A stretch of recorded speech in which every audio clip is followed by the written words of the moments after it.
esprit-là n'est que le Saint-Esprit. En dehors du Saint-Esprit, n'a pas un autre esprit. Bien, Élie comptait sur Dieu. Élie a fait la devant le roi Akazia et ses ministres. le roi Akazia avait des militaires. Mais c'est un fauteuil de ses militaires. Quelqu'un me comprend? Quand tu vois quelqu'un te braver, ne cherche pas par n'importe comment, c'est que lui là-bas, il compte sur quelqu'un. C'est des gens de personnes d'Élie. Je suis homme de Dieu. Malgré que vous êtes 50, je ne vais pas faire votre volonté. C'est vous qui allez faire ma volonté. Bien, j'ai compris dans ce langage d'Élie. J'ai vu quelqu'un qui est sûr de sa relation avec l'Éternel. À partir de la relation de ta relation avec Dieu, nous allons commencer à pouvoir naviguer correctement. Dans la relation avec Dieu, j'ai énuméré beaucoup de choses, mais ce matin, nous allons voir peut-être des 3 choses. Et quand je parle de la relation, je vais rapidement. Il y a 2 personnes que je peux donner comme exemple dans le sens de la relation. Il y a Ézéchias et il y a Job. La Bible me dit que lorsque Satan a fait la ronde et il est arrivé auprès de l'Éternel, l'Éternel demanda à Satan: as-tu vu mon serviteur?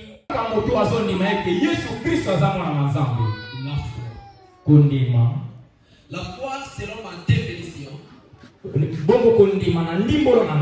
c'est ma propre définition. Savoir prendre le risque. Je peux savoir prendre le risque dans la définition de la foi dans Hébreux chapitre 11, le verset 1. Il dit là: or, la foi est une ferme assurance des choses qu'on espère. La démonstration de celle que tu n'as pas encore vue. Quand tu te réveilles un matin, tu dis aux gens: toi tu seras guéri. Mais non, ce n'est pas guéri. Quelle honte. C'est ça, savoir prendre le risque. Il a dit: si je suis homme de Dieu, c'est bien que s'il rate, on va l'attraper. Je t'aime, je te fais. Tu m'as partagé une bonne expérience. Aussi, ce matin, je te partage une bonne expérience. Si je suis homme de Dieu, je peux dire ça que celui qui est assis dans la foi, si tu n'as pas la foi, tu ne peux pas annoncer ce genre de choses. Je vais rapidement comprendre Élisée. Il lui aussi a dit des paroles. Il dit: là, c'est la vallée. Il y a le Dieu. Il y a le prophète. Israël. Est-ce que toi dans ta famille, tous tu peux dire: laissez le sorcier faire.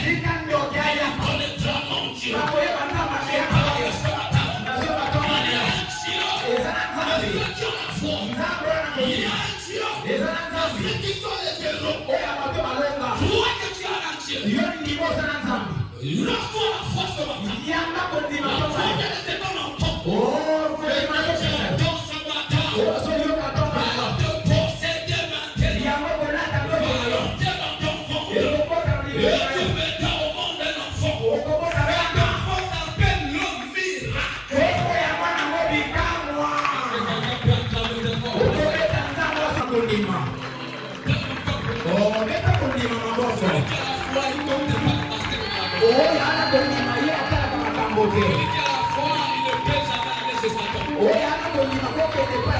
Dieu.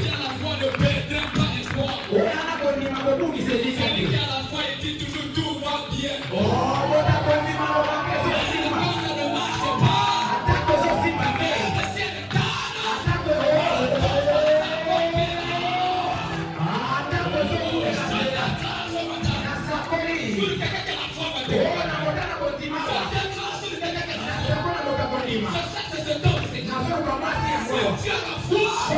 Tu feras plus que ce que je fais.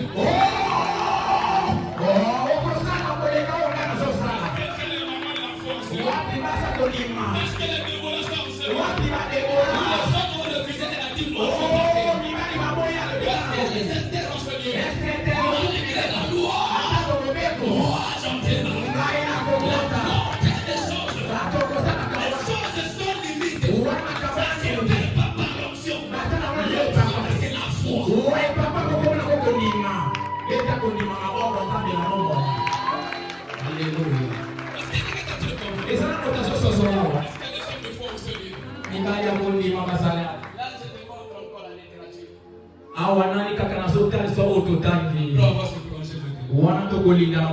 Troisième chose.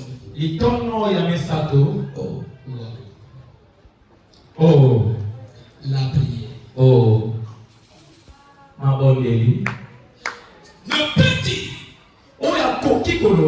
Si je suis homme, il ne peut que s'inventer dans sa vie de prière. Tu n'as pas la vie de prière. Tu ne peux pas rentrer au Dieu avec quelqu'un. Tu comptes sur quoi? Tu peux avoir la Dieu, mais tu ne peux pas Dieu la Dieu. Vous savez, la prière, c'est une expression très compliquée. je sais ce qui se passe. Yahweh anamiswa hivi nyose lekaka. Anaposa yo bondela. Parce que c'est un ordre. Pote ezalona mobeko. Prier sans cesse. Bondela katango nyose. Mais si tu le fais pas. Soko so sala ya Tu bondela. désobéis. Wanozani otosi. Il faut le faire. Esengelo sala. Est-ce que quelqu'un comprend? Mais azo yebanga o. Il n'y a pas seulement Dieu qui doit faire dans ta vie. Ezaka katenza masala na bomo Il ina n'y ya. a pas de l'homme dans l'exercice de Dieu. Eza pena mosala ya moto na kata mosala na Il n'y Nzambe. a pas de Dieu dans la marche avec Dieu. Na mosala ya Nzambe pena kata boyango Il y a na. aussi la part de l'homme dans le travail avec Dieu. Eza pena esika ya moto na mosala na Nzambe. Yesu aye kosala Lazaro. Lazaro bima. La puissance a fait sortir Lazare. Nguye bimisa Lazaro. Mais la puissance n'a pas pu couper le fil. Oh, tala sekele motinda lelo ba oh, mbitwe tika kokata bongo basinga batai Donc ni. l'homme doit couper le fil. Oh, nde moto epai wa pakoti na mosala. Délier. O fongola ye. Mais curieusement, quand Paul et Silas sont en prison, Nde na mala moko Paulo na Silas na boloko. il n'y a pas qu'un homme qui est venu couper le fil. Moto ya kokata bongo minyolo C'est basite. qui avait coupé le fil. O ya kata ki basinga wana. C'est la louange. Oh, Nzambe ezalaki wana nde masang joli. Donc chaque chose a une dimension. Yokane loko nyonso eza lepimeli na yango. Ne fais pas de Dieu le Dieu de l'amitié. Kosalaka Nzambe asalaka lolenge moko te. Donc le livre de Jacques au chapitre 5, le verset 17 à 18. Na verset 18. Là où j'ai tiré l'esprit de prière. Epai wapi na bimisi molimo mabondeli. Encore Élie. Oh, Elia oyo azotambolaka. Donc on va finir par là. Nde na ye Élie tokosolisa. est un homme de la même nature qu'Élie. Eli azalaki moto na tata na mama lokola yo. Il priait avec l'instance pour qu'il ne pleuve point. Abondela mopitiliki mpo te mvula enoka te. Élie ne doit pas point de pluie sur la terre pendant 3 ans et 6 mois. Yoka mvula mpe etikala konoka te bongo mibu misato na ndambo. Puis il pria de nouveau et le ciel donna de la pluie. Mpe abondeleki bongo mvula enoka mpe enoka. Et la terre produisit de fruits. Wana mabele mpe ebota mbuma. Donc j'ai vu beaucoup de choses dans la prière. Na moni makambo ebele na kati ya mabondeli. La première des choses, c'est que la prière a engendré la pluie. Yoka eloka liboso mabondeli ebota mvula. Donc la prière était dans la pluie était dans la prière. Oh, nzoka mvula ezalaki na kati ya mabondeli. Vous savez pourquoi?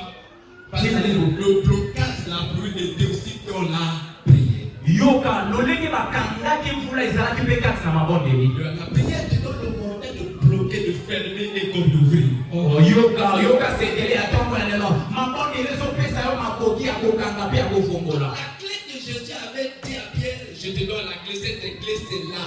Prière. Libi yoka fungulo Yesu aloba na Petero nazopesa yo yango ezalaki mabondeli. Jusqu'alors tes choses deviennent parce que tu ne pries pas. Kino lelo makambo ezosimba te mpo tozobondelaka te. Il va plus loin que la prière de juste a une grande efficacité. Mabondeli ya moyenge beni eza na mpifo makasi. Il prie 9 fois par jour ici. Wapi moto bongo asambelaka 9 fois. Il a un emploi du temps pour un programme Ici, personne n'a l'emploi du temps de prier. J'ai cru au Seigneur. J'avais un emploi du temps de 9 fois par jour. Planifié. C'est respecté. Même si je suis dans la rue. Toi ici, après que tu as connu le Seigneur, tu n'as plus de vie de prier. Le jour où l'Éternel va te donner le mal, c'est comme ça que tu ne pourras pas se voir. Moi, j'avais déjà vendu ma vie dans la prière. Ce sont les résultats de mes prières.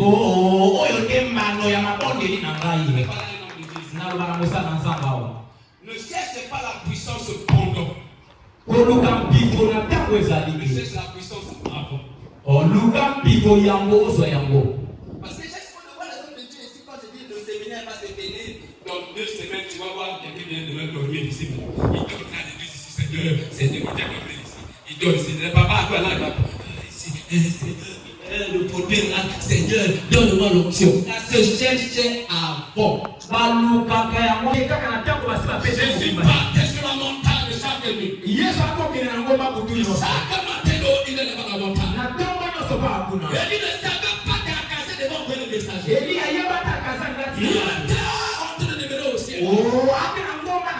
L'option, ça se cherche avant.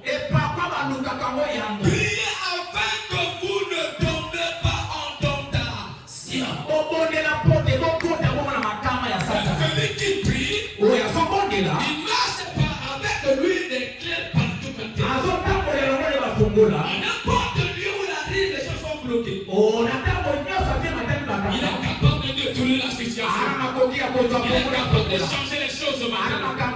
Je parle à quelqu'un ce matin.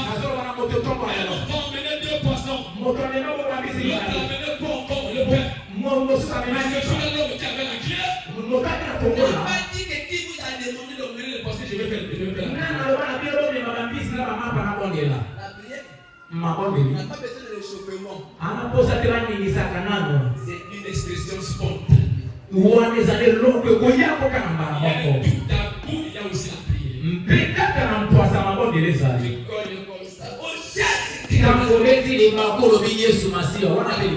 Préparer pour la prière.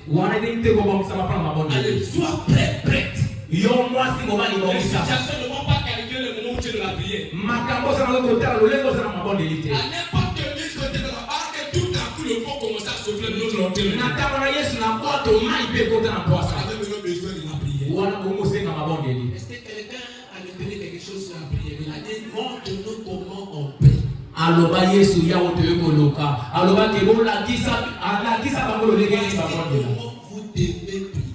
Botala lolenge bosenge bobondela Notre Père qui est aux cieux. ya ona bisa zanga likolo Que ton nom soit sanctifié. kombo na yebole sama Que ton nom soit sanctifié. kombo na yebole sama Que ton règne vienne. okonze na yo kita Ne nous soumets pas en tentation. makota biso bonene Donne-nous le pain quotidien. pesa biso lipatango Il nyonso a montré comment ils doivent prier. ala kisa na mayekolo lenge nini bakoko bondela Quelqu'un comment il doit prier, c'est comme quelqu'un qui montre à quelqu'un comment faut-il faire la pêche. kolatisa moto nzela mabondela lokola kolatisa moto lolenga kolomba mbisi Toi tu pries comme le fromage. obondelaka mbala boni na mokolo Dis la vérité. bosolo mpesa ngwa Même le patron.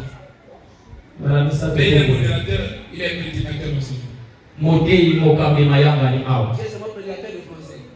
yonaka koyaka kakolasa biso français Tu fais seulement la liturgie, vous savez, l'Éternel aujourd'hui va agir. Tu marques le soir, l'Éternel agit comme ça. oloba français kitoko pe tongo kino tozeli nzamba komi ya bana Pas de prière, tu es seulement le type. mabondelo okomakala okomaka tiktok C'est comme aux enfants de Myriam, moi je suis maintenant dans le TikTok. tokomi mpe yoka sedela ngoyo tata bakomi kolanda bino kuna na tiktok Nous annonce maintenant officiellement tout ce que vous avez fait à Seigneur jusqu'au point. oyo nyonso bosalaki na poso bavideo lolenge okomi molumbu Papa, na TikTok, ondela non, l'heure est à la prière. ntango ekomi ya mabondeli Est-ce que quelqu'un peut dire l'heure est à la prière? ngomba mabondeli Salut l'autre dit l'heure est à la prière. ntango ya mabondeli pesali moto lobana Pour être comme Élie. po te tozala lokola eliya Est-ce qu'on peut applaudir pour le Seigneur? tokoleka nzambe na biso maboko